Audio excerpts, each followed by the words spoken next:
Ya, bismillahirrahmanirrahim. Assalamualaikum warahmatullahi wabarakatuh. Waalaikumsalam warahmatullahi Waalaikumsalam. wabarakatuh. Baik, kita kembali lagi di dalam podcast yang asik. Oke, saya perkenalkan di sebelah paling ujung, di sebelah paling jauh dari saya ini namanya Pak Adam. Pada Rahim. Pak Adam Rahim, jangan salah, beliau ini udah pensiun. Oke, terus yang kedua di sebelahnya ada Bu Yuli. Halo Bu Yuli. Halo. Say hi. Halo. Nah, ini narasumber tetap kita yaitu Pak Aibtu Sandi. Oke, tadi ada tema yang diajukan oleh Bu Yuli dan Pak Adang ya, yang ingin ditanyakan, bukan ingin ditanyakan, ingin didiskusikan dengan Pak Aibtu Sandi gitu ya. Ya. Ini soal ekonomi gitu. Ya, ekonomi rakyat lah. Ekonomi rakyat. Saya juga rakyat, Pak. Iya. Saya juga rakyat kan. Berarti termasuk saya dong sebagai host. Cara pandang dari karyawan, pensiun, dan pengusaha. Oh iya, Pak Adang ini pensiun ya. Ibu Yuli adalah Masih karyawan di bidang konstruksi, Ibu tukang nembok, tukang gambar, tukang gambar non CAD drafter. CAD drafter namanya ya. Oh jarang ya ibu-ibu CAD drafter ya. Jarang. Oke, kalau Pak F ini wirausahawan. Nah, ya bukan pengusaha lah. Udah pokoknya levelnya udah beda lah sama kita ya. Betul. Kita Pedagang. pedagang. Nanti semua akan berdagang pada waktunya harusnya. Amin. Oke. Kalau menurut Pak Adang, apa nih yang menjadi kegelisahan Pak Adang selama ini yang dirasakan? Kalau menurut saya ya, yang kita rasakan sehari-hari ya Bu ya, ya Pak Dokter ya Pak ya, mungkin di kita khususnya di masyarakat kita ekonomi itu belum merata gitu. Ya, mungkin sama Pak Dokter juga kelihatan mungkin. Merasa maksudnya begini. Ya Kalau begini kadang-kadang dulu Pak. ya pasti ya, ada yang turun naik, ada yang kuat, ada yang lemah gitu. Dalam pegawai walaupun sama pendidikannya, kadang level pengetahuannya juga beda. Kadang walaupun skillnya sama. Oke, Nah, itu. Iya. Itu bukannya itu syirik ya? Bukan sirik. Bukan syirik ya? Bukan. Gimana caranya kan ada yang bilang katanya Indonesia teh kalau di Cina produktif orangnya, di kita teh katanya kurang produktif orang-orangnya, padahal banyak orang-orang. Contohnya? Mungkin kalau menurut saya Bu ya, kesempatan mungkin tidak merata kesempatan. Ketemu siapanya dulu kali ya, laki kali ya. Kadang-kadang kan gini ya Pak Dokternya baiknya, Ibu. Misalnya kalau tipe bank, ini contoh konkret ya, jelas.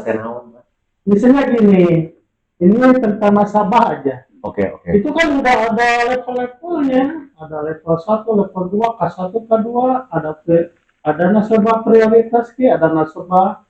Gimana dulu ya? Gimana dulu? Jadi gini, ini memang kenyataannya begini. Saya tidak bisa menutupi karena saya kan seorang perbankan ya. Walaupun level saya di kedudukannya lah bahasa jauh gitu. Ya tapi dunia perbankan padang kita. Tapi dunia kita dapat duit loh. Jadi gini Pak Dokter jelasnya, tapi maaf ya.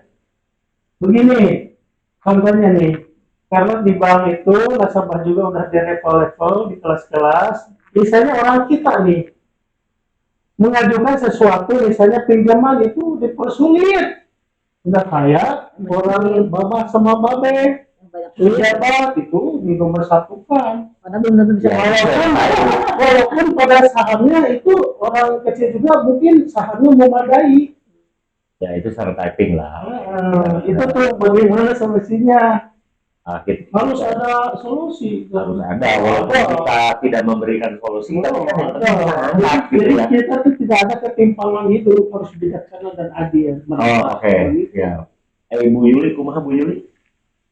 Kalau saya sebagai karyawannya kan ya di Cimahi terutama, ya paling Cimahi Bandung juga yang saya lihat, karyawan tuh tidak semua memiliki jaminan hari.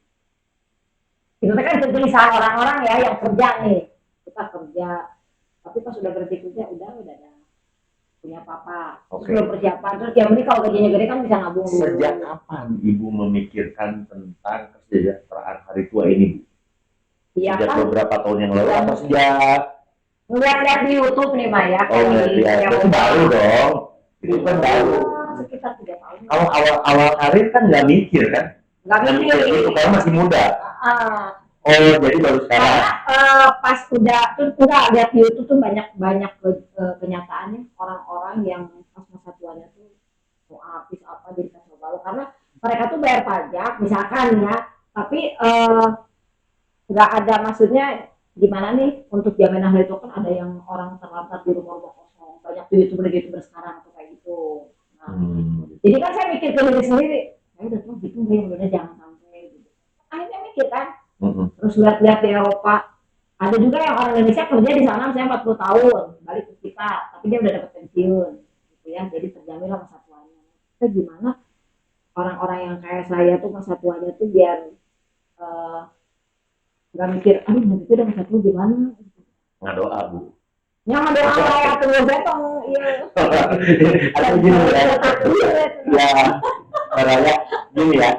Saya bukan ahli ekonomi, jadi mohon maaf kalau salah gitu.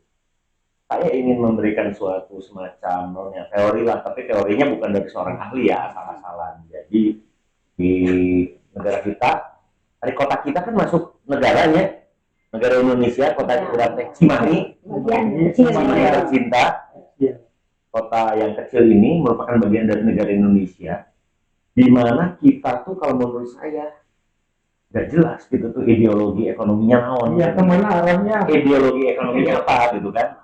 Contohnya di kita ini kan banyak BUMN, badan usaha milik negara. Itu BUMN itu banyak berkembang di negara-negara dengan sistem ekonomi komunis, ya kan, untuk pemerataan. Lalu di kita ada konglomerasi, di mana ini merupakan representasi dari sistem kapitalis yang bisa, dan kapitalis dan komunis bisa hidup berdampingan dengan damai dan aman sejahtera di negara kita kan.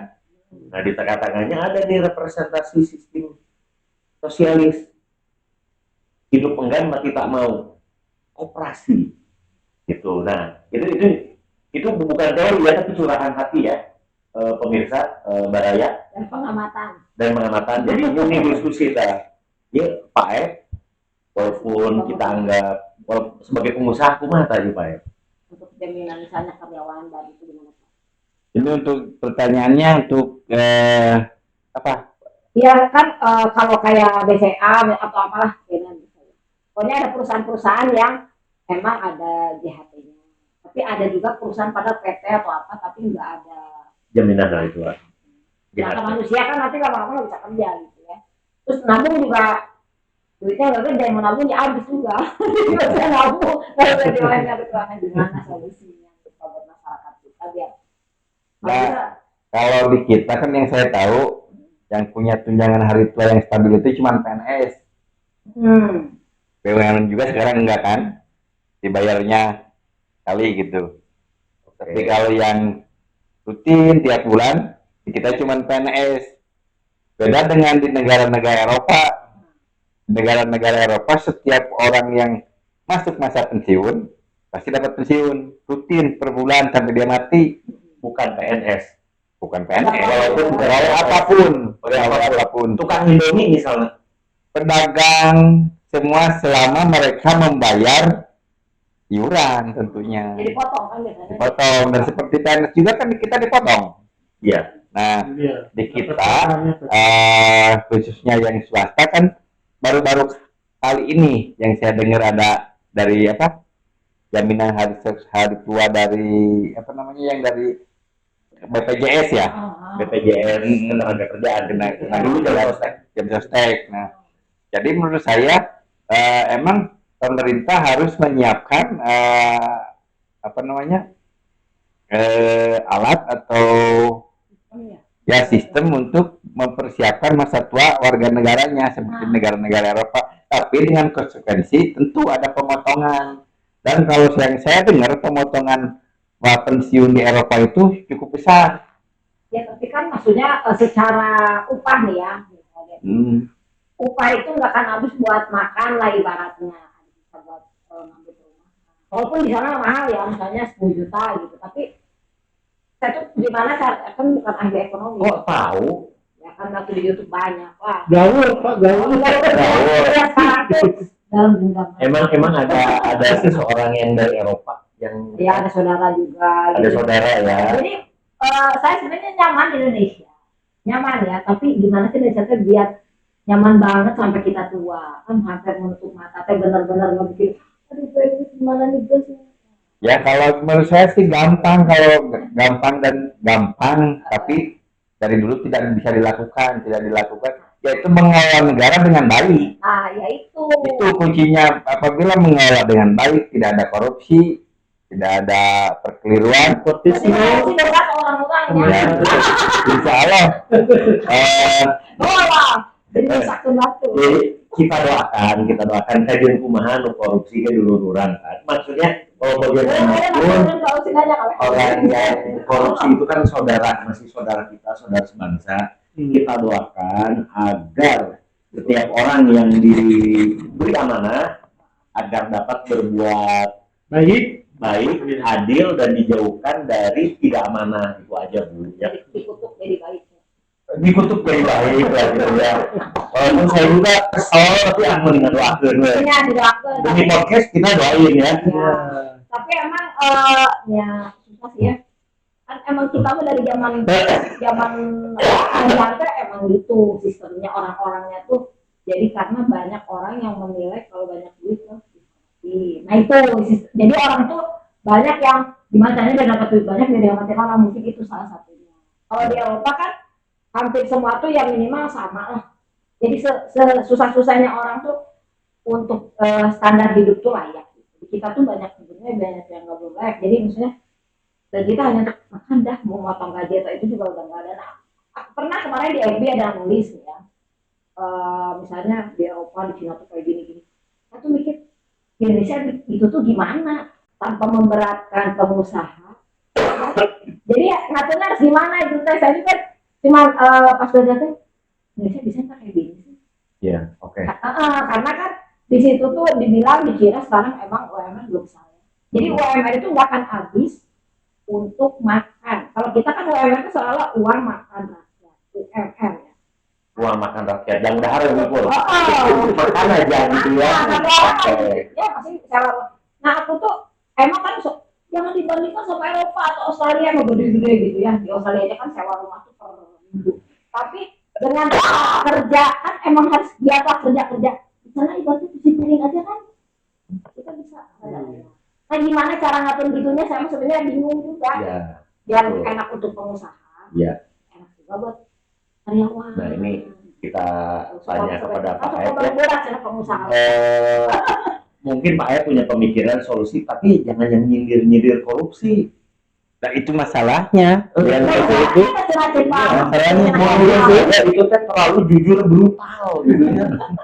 Jujur sih jujur, tapi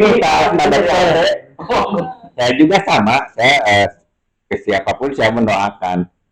Ke yang korupsi juga saya tetap mendoakan, cingkawalat gitu. dari ngalinya harus didoakan lebih baik tuh baik-baik. Gak mungkin lah baik kita mah nggak cingkawalat gitunya. Jadi intinya emang permasalahan kita itu Cukup rumit. tidak rumit, sebetulnya korupsi itu menjadi bantakannya gitu. Kalau tidak ada korupsi seperti yang saya dengar dari Pak Mahfud MD, dari sektor migas aja tidak ada korupsi, per orang masyarakat Indonesia bisa mendapatkan 20 juta per bulan tanpa kerja. Itu dari sektor migas aja, tambang aja. Kita bisa mewujudkan itu. Belum dari Yang lain-lain. bidang-bidang yang lain. Banyak. Baru dari migas aja kita bisa dapat 20 juta per orang aslinya ini. tanpa kerja. Mungkin yang ngomongnya kan Dr. Pak Mahfud MD. Oh iya, tentu lebih ahli dibanding saya jelas ya.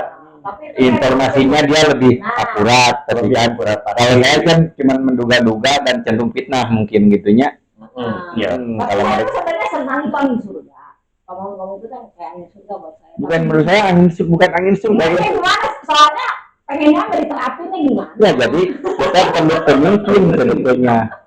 Pemimpin yang betul-betul kuat dalam komitmen dan integritas. Kalau ngomong semua juga bisa. Ya, semua juga terus harus dibangun sistem pemerintahan yang kuat gitu ya. Kalau bila perlu, bukan bila perlu, kita sedang memerlukan pembuktian terbaik.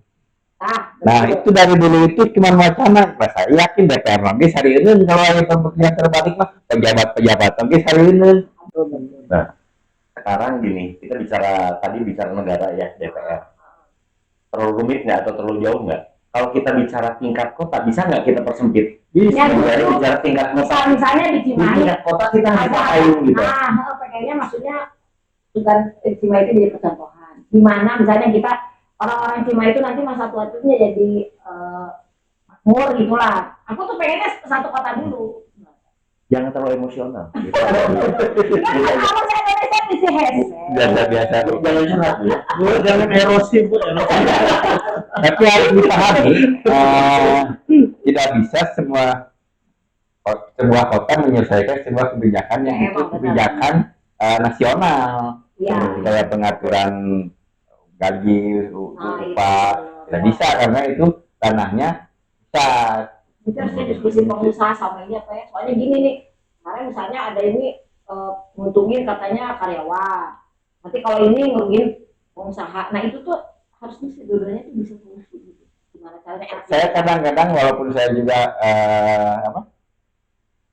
karyawan ya gitu ya, Kalau memang kadang-kadang karyawan, kadang-kadang pengusaha gitu kan ya. Atau jadi lebih tahu dua-duanya. Lalu udah banyak saya gitu. Saya kadang-kadang tapi belum pernah jadi pensiuner kan, seperti Pak Adang. Ini udah pensiun. kalau saya tidak punya rencana pensiun, Kalau kita hanya sama satu aja, bapak nggak saya pengen. Catat kalian, nggak ada rencana pensiun. ya selama masih bernyawa dan bisa bergerak ya, Iya. akan ya bukan berkarya. Jadi istilahnya kita dituntut selalu kreatif dan produktif Ya emang. Tapi selama hidup di dunia. Cuman ini. mungkin di usia segini saya pindah kegiatan apa gitu. yang ringan-ringan. kayaknya Tapi kalau udah Mangga, Bapak balik sama kakak apa? Kalau saya, mangga betul Pak. Kalau Pak, kalau sana juga ngobrol ya teh.